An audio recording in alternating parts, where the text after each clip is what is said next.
everybody, and welcome back to the channel. This is part 2 of Rob's Hop On, Hop Off Trolley Tour of Nashville, Tennessee. So get ready to see some more fun stuff from Nashville. So let's get started. Now on your left is our state-of-the-art state library and archives. You can see some of the state ofs. If you look to your right, you'll see the Carolinas. Now within the Carolinas, the court of 3 stars. It represents the 3 grand divisions of Tennessee: East, West, and Middle, just like our state flag does. Now, the eastern side of the park represents the topography of Tennessee. So up here, this is East Tennessee. We got the Smoky Mountains. Then you'll go into the rolling hills of Middle Tennessee. Then lastly, West Tennessee, which is mainly flat. On your right, the sidewalk is called the Walkway of Counties. There's 95 medallions embedded in this sidewalk. There's one for each county. They're actually time capsules that will be opened up in 2096 for our tricentennial. Now, for those who can't make it that day, I'll tell you what's in the Davidson County time capsule, the county you're currently in. It has one of those goo-goo clusters and the sheet music to the song Crazy. You can hear the Carolinas in the distance there. Now, Charlie Dick, Patsy Cline's husband, heard the song on the jukebox there at Tootsie's. When he heard it, he knew it was a Patsy Cline song. Now, the fella he heard singing it is a guy named Willie Nelson, who happened to be the songwriter. And the original title to the song, Stupid. That was the title. Now, of course, she changed it. But it took a whole lot of convincing to get Patsy Cline to say yes. But when she did it 6 weeks after being a major car accident, which is thrown through a windshield. It is the most requested song on the jukebox in the United States. Since 1978, but right here since 2015, about 10,000 people can watch a game here. But look to the opening here of the trees. You'll see a guitar here. Look on the monitor, and you'll see what that guitar actually is. Swing, batter, batter, swing, batter, batter, swing, batter, batter, swing, swing, batter, batter, swing. This is First Horizon Park that built it on top of historic Silverdale Ballpark, home to professional baseball from 1870 to 1963. And back in the day, Hank Aaron had his first professional baseball game here. And then back when this was Silverdale Ballpark, home plate was down here where the guitar is located. Now, some of the land that the Bicentennial sits on was once a part of a great salt lick. It attracted a lot of wildlife. Those animals brought hunters. Those hunters brought fur traders. A Frenchman, Charles Cheville, opens up a trading post in there in the early part of the 1700s. He will build it on one of the ceremonial mounds that was here at the time, built by the Mississippi culture. Our nickname in Tennessee. We're known as the volunteer state. How we earned it was this way. In 1814, we took a little trip along kind of Jacks down the Valley, Mississippi. Took a little bacon and we took a little beans. Called the Brave Bridge about New Orleans. Now we fired our guns and the bridge kept coming. Not as many as it was a while ago. We fired once more and they began running down the Mississippi to the Gulf of Mexico. Up 2, 3, 4. You see General Jackson. He called for 3,500 Tennesseans to volunteer. 25,000 heard the call. And one of my grandpas at that time period, Isaiah Hutchinson, was one of those men. Survived the Battle of New Orleans, but on the way back around Lake Pontchartrain, caught fever. So he never made it back to his beloved farm in Hickman County, Tennessee. Now, 20 years later, David Crockett, with a few hundred Tennesseans, went down to Texas to help them fight for their War of Independence. 10 years after that, during the Mexican-American War, 30,000 Tennesseans volunteered, when only 2,100 were caught up in Congress. Now, more recently, we had a major flood here in Nashville. This area to our right, where the fountains are located, on that wall is actually a marker showing you how high the water got. 29,000 people showed up to volunteer to clean up Nashville. They volunteered 375,000 hours, showing that volunteer spirit still alive. Now, the folks on my left-hand side, here's your opportunity to take a picture of the state capitol. And those on the right, if you didn't get a good shot the last time, well, here's another opportunity, because this time I'll actually be able to stop and give you folks a moment here to be able to take a picture of our state capitol. You're looking at one of the oldest working capitals in the United States. And as you're looking, you probably notice here in Tennessee, we actually have a Capitol Hill. And a great place to come work out. Look at the stairwell there, about 142 steps. That's the good news. Bad news, that's only halfway up the hill. Then you have to billy goat your way the rest of the way to get to the Capitol, but at least you got your car in for the day. Now, William Strickland is buried in the left corner of the state capitol as we look at it.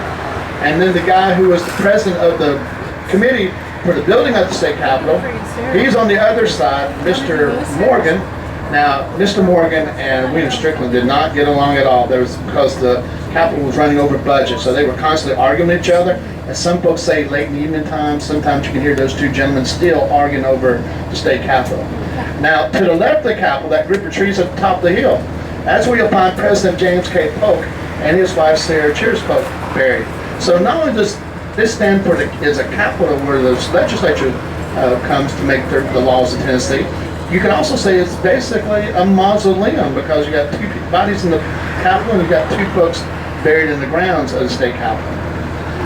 And over here to your right again, you get a good look at the map of Tennessee. The little smaller maps will give you things like the topography, the Indian trails, the migratory routes the animals took, all kinds of other things, population density and things of that nature.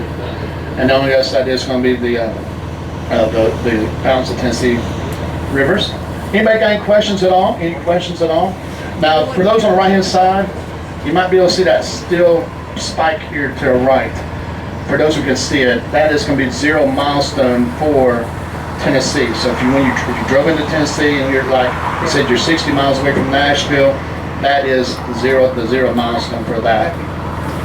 Now, in the early days of Nashville, the rivermen, they would load their flatboats with dry goods, and they would float down the Cumberland River to the Ohio, which then flowed to the Mississippi, make their way down to Natchez, Mississippi. There they would sell their dry goods, convert the flatboats into lumber, and then they would walk back up the Natchez Trace, which ended up right here in this area. Now, the Natchez Trace also had the nickname the Devil's Backbone, because it was remote, rugged, had the tendency to have highwaymen on it. Because remember, back then there was no, where you could put your money in the bank there in Natchez, and then you could come here to Nashville or even further north, and then go to that ATM machine and get your money out of the bank. So these guys had a lot of money on them, so it opened up the road to the outlaws as well. All right, so look to your right, and you'll see the railroad bridge there. And the railroad industry becomes a big business in the latter part of the 1800s. 5 different railroad lines will make Nashville its main hub. Now, the largest of the 5 is the Louisville and Nashville Railroad, known as the L&N. But we're also home to the largest train wreck dealing with fatalities in American history, the Dutch train wreck. On the monitor, image of that wreck. July 9th, 1918. 2 trains were on track to meet their fatal date with destiny. Now, the number 4 from Nashville to Memphis left Union Station the morning of the 9th a little bit late. It collides with the number 1 from Memphis to Nashville, which was running 35 minutes late. Not following procedures, misinformation. Basically, human error. We'll find these 2 trains sharing the same track that stretched for 10 miles, called the Dutchman Curve. Now, when they made the last bend, it's too late. They are traveling between 50 to 60 miles an hour. You can hear that collision from 2 miles away. It'll sound like a bomb went off. Tragically, an ironic twist, this was supposed to be the last run for the engineer, boat number 4. He was retiring the very next day. This being Nashville, at some point somebody is writing a song about the train wreck. They do. It's called The Great Nashville Train Disaster. 1980, Dave Alcoa, he records that song. Here's last stanza. Every July 9th, just west of town, till this day, folks say you can hear that mournful sound. Now, this street's called Nelson Mary. He was a preacher. He actually was born as a slave and was given to the Baptist church of this area. He eventually gets his freedom and opens up 4 different churches here in the Middle Tennessee area. And when he passed away in the latter part of the 1800s, they had 2 services, one for the white community and the other for the African American community. Now, between the tracks to your right is going to be a park, the Frankie Pierce Park. She was an African American civil rights leader here in the early part of the 20th century. The only African American woman to speak at the women's conference held at the Hermitage Hotel back in 1920.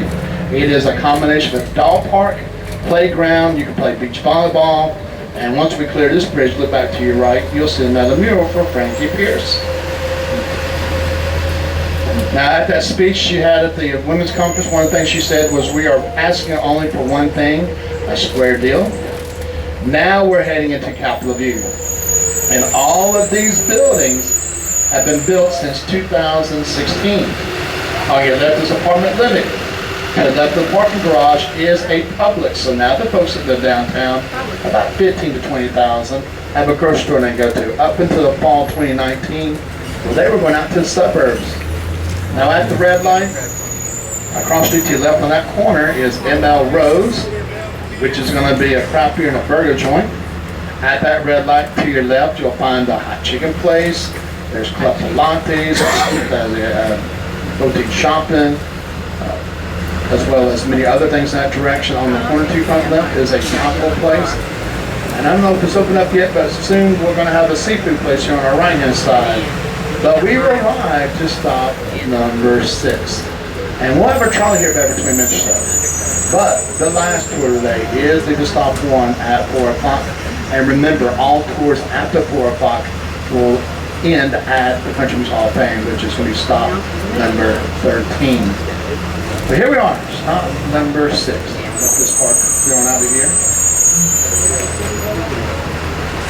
So when I open doors, that'll be your cue for those who want to exit trolley to do so. So here we are, stop number 6. Again, for those getting off, watch step, use handrails. Enjoy the rest of your time here in Nashville.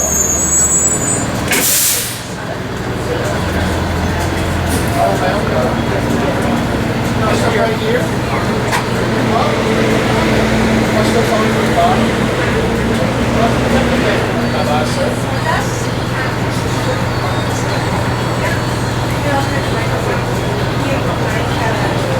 What's the board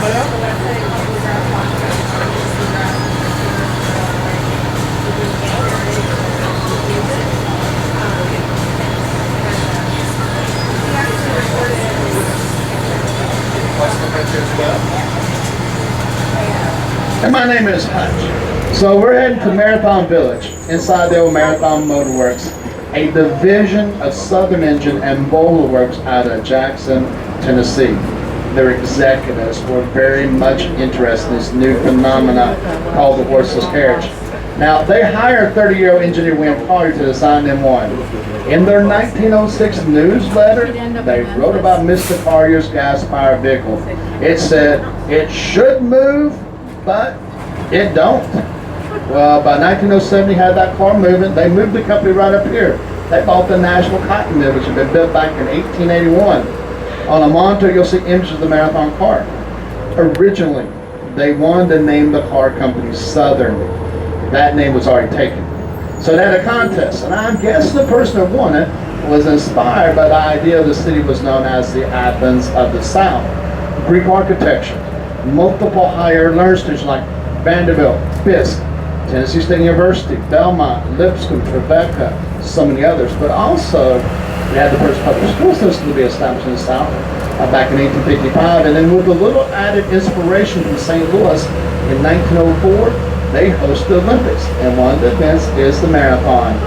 1914 rolls around, the wheels on the marathon car fall off. Due to internal struggles, but more than likely the fella up in Detroit, Henry Ford, with his Model T, the company goes bankrupt. Now we know 9 of those cars are still around. 6 are right here at Marathon Village. Doesn't cost you anything but time to go see those cars. There are jewelry stores, deli, tattoo parlor, hair salon, radio station, music venue, TV and film creative groups, Harley Davidson retail store, Jack Daniels general store, barista parlor. Well, no, take that back. There's no longer a barista parlor. Right now they're converting to another coffee house. But there's Rock of Ages, which is a rock and roll memorabilia. Now there's Nelson Greenbrier and Corsair Distillery for a fee. You can tour their places. And the Nelson Greenbrier Distillery actually has a restaurant these days, so it's open during the day. Grinders Switch Winery, from understanding, has a killer wine selection. You go to Tennessee Legend Distillery. Not only can you sample whiskey, you can sample moonshine. Now the building to your right The hallway has some of the machinery and the tools that were used to build a marathon car. And then the building to your left at the end of it is the old showroom for the marathon car. That is where you'll find those 6 cars. Last door will get you to the foyer, kitchen room, those cars are located. Now, there are a variety of businesses right here at Marathon Village, and one of them is called Antique Archaeology. Are y'all familiar with the TV show American Pickers? Well, that's these guys. Now, Mike Wolf and his brother these days, they travel south of times, they do find that rusty gold, they bring it right here to the store.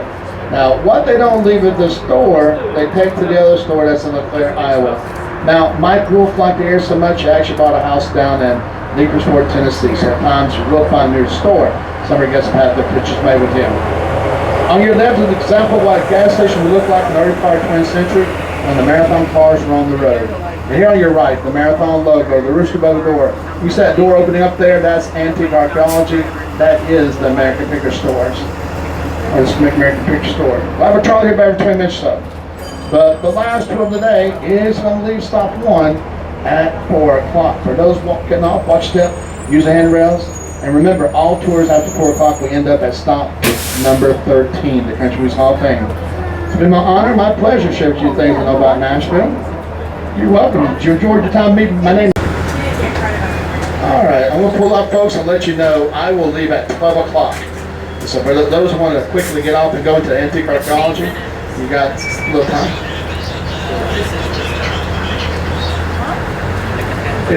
I got 14 till 12, so we got about 14 minutes before I pull out of here. But again, right here to your right, where I'll be stopping, that's going to be Antique Archaeology, that's American Picker Stores. Now, for those who are staying on board right now, get your tickets out. These ladies will come on board. They're going to scan your ticket, but they also can sell you discount tickets to all those different places I've talked about: Country Music Hall of Fame, Ryman Auditorium, Belmont Mansion, Musicians Hall of Fame Museum, Johnny Cash Pat's Economy Museum. You don't have to use those tickets today. There's like a 2-week limit to use those tickets. So we leave out here at 12 o'clock, y'all. Father John is the one that sold the family business and possessions, had it all converted into gold. Had special made clothes so he could have that gold on him at all times. And that will be a fatal decision. The ship they're on, right to the coast of New Jersey, big storm hits it. A lot of people swept overboard. John's one of the people.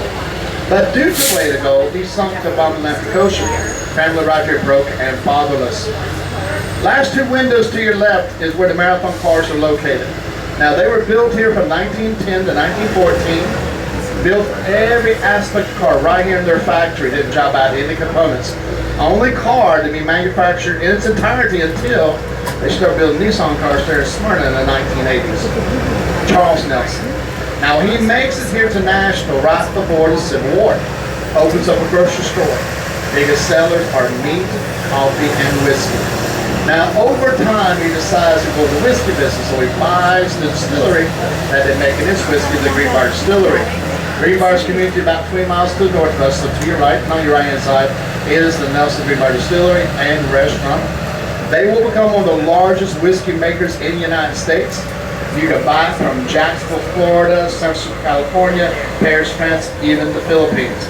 Give you an idea of how much whiskey they're making up in Greenbrier. 1885, they made 380,000 gallons of whiskey.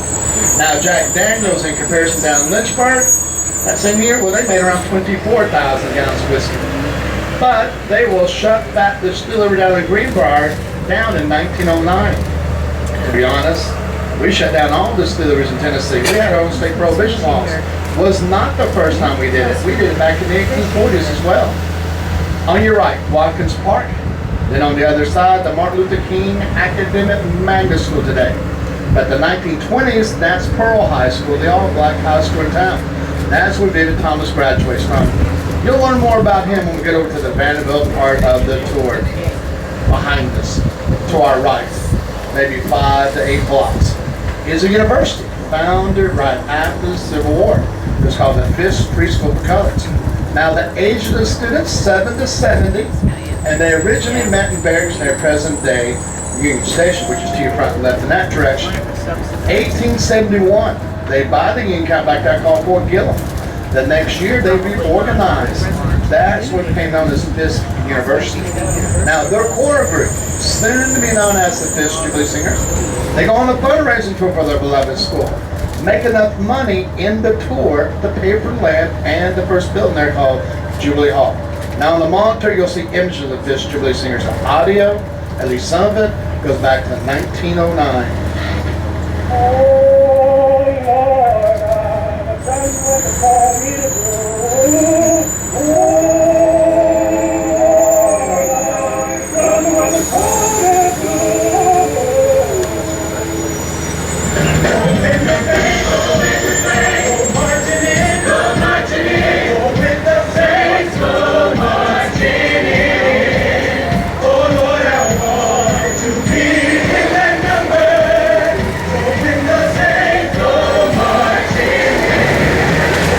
The tour broke down racial barriers. It also introduced the world to African American spirituals. First, they go to the northern cities and then across the pond to Europe. While in Great Britain, they performed for Queen Victoria. It's said that she said that these singers must come from a music city. This is the first time, if true, that Nashville was referenced as the music city. On your right, this column used to be part of state capitol. They renovated the capitol back in the 1950s. Took down the old columns, eventually scattered them around Nashville as art installations. Some of the alumni from Michigan University, W.E.B. Du Bois, Ida B. Wells, some of the founders of the NAACP, Congressman John Lewis from Georgia, Matt B. Knowles, Beyonce's father, Judy James, choreographer, dance for Ivan Ailey. It's 1925. The Davidson radio station goes on the air for the first time. The Fifth Jubilee Singers are guests many times. One year they did an Easter service that was broadcasted worldwide on the NBC radio network. One of the early shows in the station, the bar dance. It featured fiddle music. Uncle Jimmy Thompson was the first guest. He played the fiddle. He played for about 2 hours. 2 years later, the show evolved and became the longest show. Longest running live radio show in American history. First Aubrey Starr, a man named Uncle Dave Macon. Played the banjo. Did all kinds of tricks with that banjo. Now, WSM was started by the National Life and Action Music Company to promote their products. And WSM stood for the initials of the company slogan, "We Shield Millions." It's the 1940s. That's when you be like Bill Monroe, Roy Acuff, and Minnie Pearl. Y'all remember Cousin Minnie? Known for a hat with a price tag still. She's a comedian. I have a little audience of this Minnie Pearl, as well as some images of Miss Minnie Pearl. She's also on Hee Haw. You can remember Hee Haw? The music capital of the world. Skyday Records presents WSM's Grand Ole Opry star and the pride of Grinder Switch, Cousin Minnie Pearl.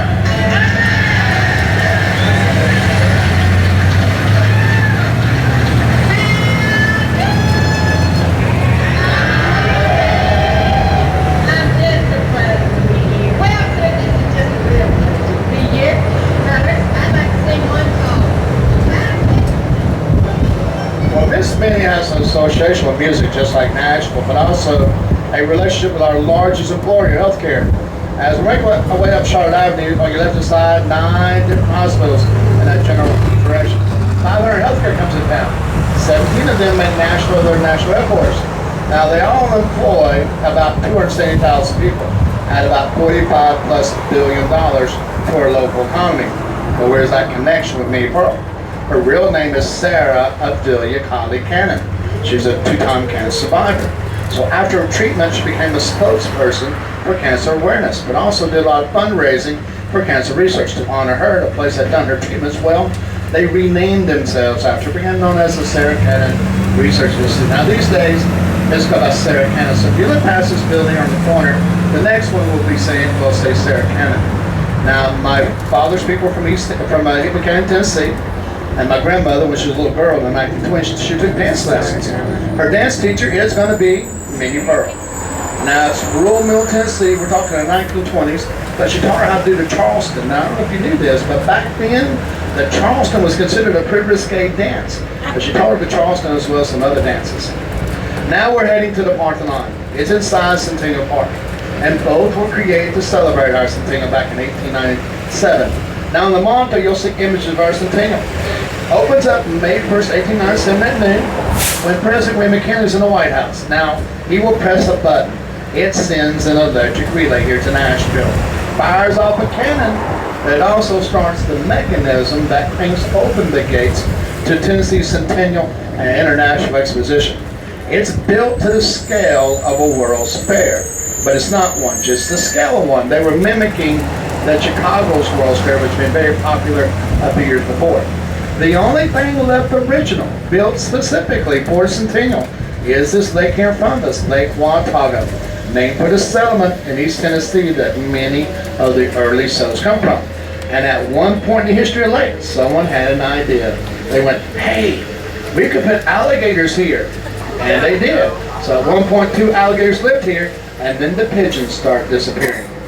Now almost 1.7 million people attend the Centennial, and they would have seen 100 buildings, all painted in white. There for temporary purposes, are mainly built out of plaster and wood.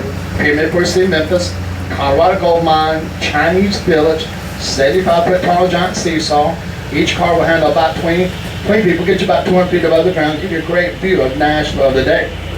Now, one of the things they could have done is ride a camel down the Cowboy Boulevard and see Arabian belles dancing, and I quote you, the Hoochie Coochie. Now, it all closed on October 31st, 1897. They tear all the buildings down except for one, the Parthenon, because of its popularity, and the cost to tear it down would be too great. But over time, it starts to fall apart. Remember, just made out of plaster and wood. They decided to build out more permanent material, concrete steel, and that's what they did between 1920 to 1930. 1931, it reopens, but they've left out a detail. That's basically going to be left out for the next 60 years. There'll be no full-scale version of the statue of Athena side. Well, that changes in 1982. They commissioned Alan LaCroix to make that statue. On the monitor, you'll see images of her. Now, she premieres 1990. She is the Western world's largest indoor statue at around 42 feet tall. Gilded her in gold back in 2002. They used 8 pounds of gold. There's a spear part statue that some say was a recycled McDonald's flagpole. Now, to give you an idea of scale, she's holding Nike. Nike is 6 feet or 4 inches tall. But that entrance on that left-hand side, $10 will get you to an art gallery, museum, and seeing the statue of Athena. But we've arrived to stop number 8. We'll have a trolley here about every 20 minutes or so. But the last tour of the day is leaving stop 1 at 4 o'clock. And remember, all tours after 4 o'clock end at stop 13.